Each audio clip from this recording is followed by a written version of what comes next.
In this SolidWorks tutorial, we're going to go over the hole wizard real quick. There's two ways you can place or create a hole in SolidWorks. You can first sketch a circle and do an extruded cut all the way through, or for more advanced hole options for tapped holes, especially countersunk, counterbore, we're going to have to use the hole wizard feature. And the way it works is we're first going to do a sketch of a point. So let's say we want to place a hole on this face. We're going to go ahead and begin a sketch. We're going to select our point tool, and we're going to do a point right in the middle. Use relations.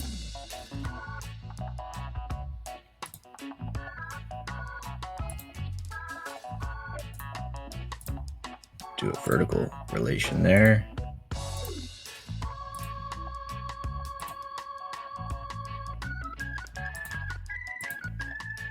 And a horizontal here.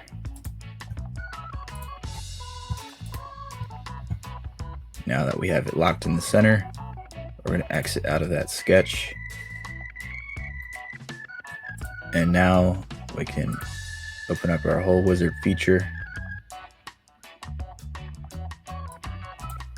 It'll give us several options of what kind of hole we want to do, what standard, or an inch, so we'll keep it that way.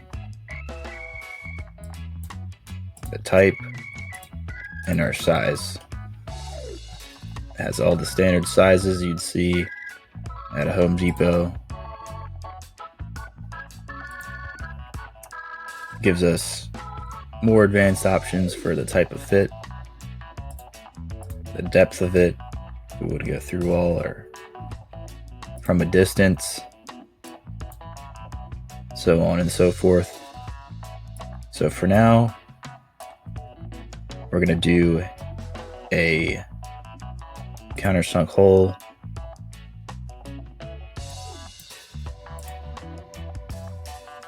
Do a number 8 size, normal fit, through all.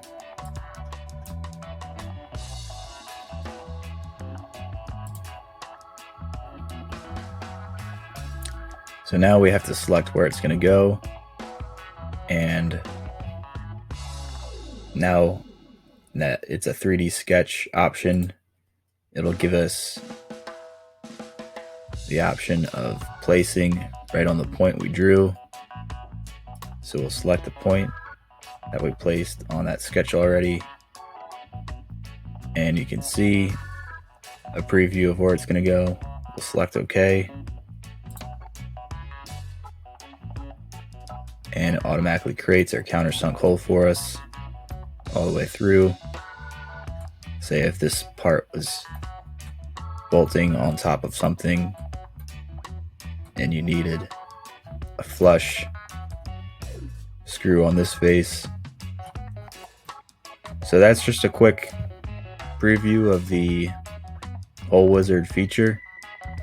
We'll have more videos on threaded holes and things like that you can use in your SolidWorks designs.